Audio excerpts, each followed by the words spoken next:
Bonjour monsieur. Bonjour.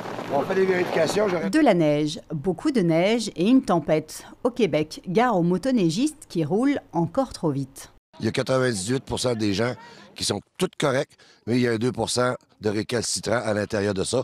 Depuis le début de la saison, 5 personnes ont perdu la vie dans des accidents impliquant des motoneiges. Il fait froid aussi en Belgique, mais pour certains, il fait encore plus froid. Des classes sans fenêtres, des infiltrations d'eau et des toitures en tôle percée. Ces images que nous avons reçues montrent l'état de délabrement de certains des bâtiments. La DGI s'est rendu compte que finalement, les travaux d'urgence coûteraient plus cher que ce qui était prévu au départ, qu'il faut faire une étude de marché. Et donc ça porte, plutôt que fin avril, la fin des travaux d'urgence à la mi-juin. La Fédération Wallonie-Bruxelles reconnaît une erreur d'appréciation. Et si l'hôpital vous payait une nuit d'hôtel? L'expérimentation en France pourrait se généraliser.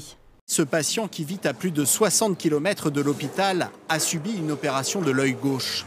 Aujourd'hui, il doit se faire retirer ce pansement lors d'une visite de contrôle. Mais son état ne nécessitait aucune surveillance, aucun soin médical.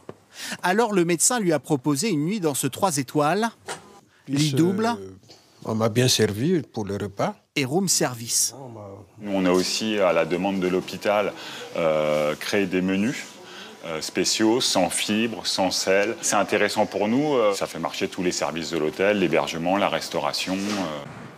Au total, le séjour et les trajets du patient n'auront coûté que 125 €. 8 à 12 fois moins qu'une nuit d'hospitalisation classique. La Suisse, ce très cher pays de l'or. Mais jusqu'à présent, on ne savait souvent pas exactement quelle était son origine, notamment dans quel pays il avait été extrait. Exemple au Burkina Faso, où le travail des enfants fait peser le soupçon de l'or sale. Mais cela pourrait changer.